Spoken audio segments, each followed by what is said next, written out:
arkadaşlar, hoş geldiniz. Bugün sizlerle beraber Sol Pearl'ler hakkında konuşacağız. Sol Pearl'ler nedir? Hangi durumlarda tetiklenirler? Hangisini kullanmanız gerekiyor? Hangisi verimlidir? Hangisini önce pushlamanız gerekiyor gibi tüm detaylardan bahsedeceğim. Şimdi ilk sayfayla başlayalım. İlk sayfamızda kullanmanız gereken ruh incilerini söylüyorum. Şimdi Nympha'yı kesinlikle kullanmanız gerekiyor. Neden? Şimdi Nympha öncelikle free to play bir inci. Şöyle ki Nympha size kullandığınız zaman azim veriyor. Yani buradaki ruh incilerin hepsi savaşa girdiğiniz anda tetiklenen ruh incileri. Yani şöyle bir dungeon'a girdiğinizde bir savaş başladığında vesaire bunlar hemen tetiklenirler. İlk anda tetikleniyorlar. Gördüğünüz gibi %25 şansı var tetiklenmesinin ve işte ne zaman savaşa girdiyseniz bu zaman tetikleniyor. Şimdi 650 azim veriyor size. 650 azim ne demek? 650 azim aslında inanılmaz bir savunma veriyor size. İnanılmaz tanklaşıyorsunuz. Zaten hani dungeonlara girdiğiniz zaman Nympho olan ve olmayan versiyonlarınız arasındaki tanklık farkını siz gözle göreceksiniz zaten. İnanılmaz uç farklar oluşuyor. Bu yüzden Nympho'yu kesinlikle kullanmanız gerekiyor arkadaşlar. Ve Soul Pearl'lerde yani ruh incilerinde öncelikle artı 20 yapmanız ve R4 yapmanız gereken ruh incisi bu arkadaşlar. 3 tane nymph alıyorsunuz. Hepsini artı 20 yapıyorsunuz. Hepsini R4 yapıyorsunuz. Öncelik vermeniz gereken ilk şey kesinlikle bu. Başka hiçbir şeye odaklanmayın. İlk önce bunları pushlayın. Sonrasında eğer bir para verdiniz, ruh incisi kasmak istiyorum ben dediniz, ne almam gerekiyor? O durumda da Amaterasu alabilirsiniz. Amaterasu yine aynı şekilde tenacity veriyor. Azim veriyor yani. Peki Amaterasu ile Nympho arasındaki fark ne? Amaterasu arkadaşlar tüm takım için çalışan bir ruh incisi. Bastığınız anda tüm takımda 650 Tenacity'yi görebilirsiniz. Peki e, birden fazla Amaterasu kullanıldığında ne oluyor? Birden fazla Amaterasu kullanıldığında son basılan Amaterasu aktif olur arkadaşlar. Diğer Amaterasu'ların bir önemi olmaz. Kesinlikle stacklenmiyor, yanlış anlaşılma olmasın. Onun dışında Amaterasu ile Nympho aynı anda kullanıldığında ne oluyor diye sorabilirsiniz. Bu durum şöyle. Örnek veriyorum, takımımızda bir healer var. Healer Amaterasu'yu bastı. Damage dealer'larda Nymph'larını bastı. Damage dealer'larda hem Amaterasu aktif olur hem Nympho aktif olur. Bir takım için best kullanım şekli kesinlikle budur. Healer'da Amaterasu olması, damage dealer'larda Nympho olması kesinlikle en iyi kullanım şeklidir. Bunu yapabilirseniz takımınızın ayakta kalma durumu kesinlikle çok üst düzeylere çıkacaktır diyebilirim. İkinci sayfada arkadaşlar öldüğünüzde tetiklenen ve %30 canın altına düştüğünüzde tetiklenen ruh incileri mevcut. Bunlardan dörder tane takabiliyorsunuz. Yani dörder tane dört tane öldüğünüzde tetiklenen, 4 tane de %30 canın altına düştüğünde tetiklenen ruh incileri. Şimdi öncelikle %30 canın altına düştüğünüzde tetiklenen ruh incileriyle başlayalım. Free to play olarak gidiyorum yine. İlk olarak Black Cat. Black Cat'ten arkadaşlar 3 tane kullanmanız gerekiyor.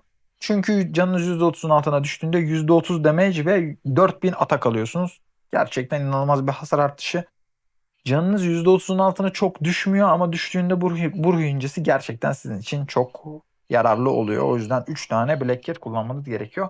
Kalan bir slot içinde kesinlikle Metal Guard kullanıyorsunuz. Zaten başka bir seçeneğiniz de yok. Metal Guard kullanıyorsunuz. Base'inden atak alıyorsunuz. Metal Guard'da 3000 atak, 3000 def ve 9000 HP veriyor size. Bu iki ruh incisini kullanıyorsunuz. Eğer para yatırıyorsanız oyuna, para yatırdığınız durumda pay to win olarak ne yapabilirim derseniz kesinlikle Stormcoon'u tercih edin. Neden derseniz. Şimdi Stormcoon mid game'de çok işe yarayan bir Soul Pearl değil ama şöyle bir durum var. İleride late game'de bu ruh incisi kesinlikle en önemli ruh incilerinden bir tanesi oluyor. Neden? Çünkü şimdi skill'ini göstereyim. Skill'de arkadaşlar şöyle işte size 2400 atak, 2400 def vesaire ekliyor. Bunlar çok önemli değil ama diyor ki %30 şansla transformunuzu restore edebilir diyor. Yani ne demek bu? Transformunuzu resetliyor. Bir transformunuzu resetliyor. Şu an bu R1 olduğu için %30 şans.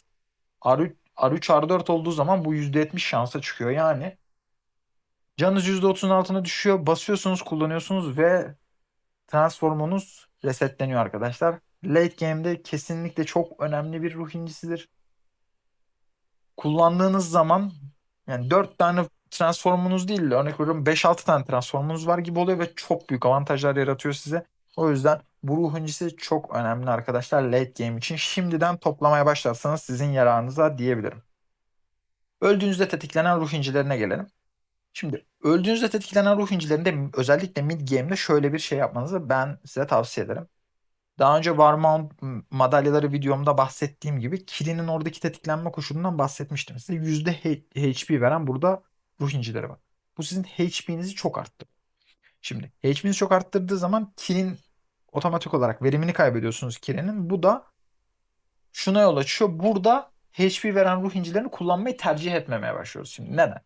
Skeleton Mage kullandığınız zaman şöyle ben Anubis'ten örnek vereyim. Anubis'te mesela %4 HP alıyorum ben gördüğünüz gibi. Şimdi siz bir Skeleton Mage'i buraya koydunuz. Skeleton Mage'i artı 20'ye bastınız diyelim.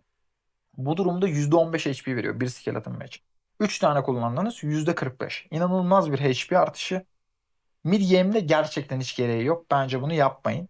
Onun yerine 3 tane Blue Pearl kullanın. Onlardan bir tanesinden 160 atak alıyorsunuz. 3 tane kullanıyorsunuz.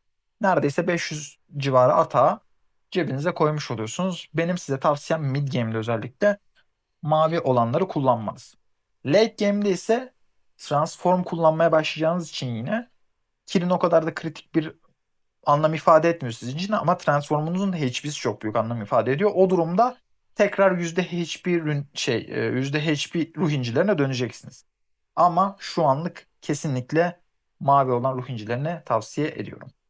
Pay to win olarak da Eğrik bir seçenek, Anubis bir seçenek, Princess Raccoon bir seçenek arkadaşlar. Bu üçünden seçebilirsiniz. İlk hangisini tavsiye edersiniz derseniz ben Eğri'yi tavsiye ederim. Eğrik kesinlikle diğerlerinden daha iyi. Üç tane Eğrik kullanın. Dördüncü olarak da Prenses Raccoon kullanabilirsiniz. Çünkü Prenses Raccoon sizin dışınızdaki takım arkadaşlarınızı diriltiyor. Anubis de sizi diriltiyor. Buna göre tercih edebilirsiniz diyelim. Şimdi üçüncü sayfamızda War Mount kullandığınızda tetiklenen ruh incileri ve Transform kullandığınızda tetiklenen ruh incileri mevcut arkadaşlar. Burada öncelik vermeniz gereken şimdi arkadaşlar Nympha'dan bahsetmiştim. Dedim ki Nympha'nız bir. Öncelikle bu Nympha'yı yapacaksınız dedim. İkinci olarak da burada yarasa ruh incisi var. İkinci olarak yarasa ruh incilerine R4 yapıyorsunuz arkadaşlar. Bakın şuradaki R4'ü yapıyorsunuz. Artısını basmanız kesinlikle önemli değil ama kesinlikle R4 yapmanız gerekiyor nimfalardan sonra. Nimfalardan sonra yarasa ruh incilerine odaklanıyoruz ve hepsini R4 yapıyoruz. Neden? Şimdi yarasa ruh incisinin tetiklenme şekli şu. Bineğe bindiğinizde yanda görünür. Bineğe bindiğiniz anda bunu kullanmayacaksınız. Binekten düştünüz diyelim. Orada bir bineğin dönme süresi var biliyorsunuz ki. Dönme süresini sıfırlıyor. Ruh incisini kullandığınız zaman dönme süresi sıfırlanır. İnanılmaz verimlidir. Gerçekten kullandığınız zaman ne kadar verimli olduğunu göreceksiniz. O yüzden 3 tane yarasa ruh incisi kullanıyorsunuz. Dördüncü olarak da ben Roman kullanıyorum. Roman işte ignore definizi arttırıyor. İşte belli bir atağınızı arttırıyor vesaire gibi şeyler veriyor size. Çok absürt kritik değildir ama yarasa ruh incisinin yanında bunu kullanmanız gerekiyor. Pay to win olarak tavsiyem nedir? Pay to win olarak tavsiyem de yine yarasa ruh incisinin dark olan versiyonu var. Onu kullanmanız gerekiyor. Onun da çalışma mantığı şu şekilde arkadaşlar. Bastığınız zamandan belli bir süre içinde örnek veriyorum bastığınız 2 dakika içerisinde var mount'unuzu kaybedersiniz. Var mount'unuz otomatik olarak resetleniyor. Bunun çalışma mantığıyla biraz farklı ama o daha verimli kalıyor. Çünkü basıyorsunuz ve belli bir yerde düştüğünüz anda direkt resetleniyor. O yüzden Dark Soul yarasayı kullanabilirsiniz Pay to Win olarak.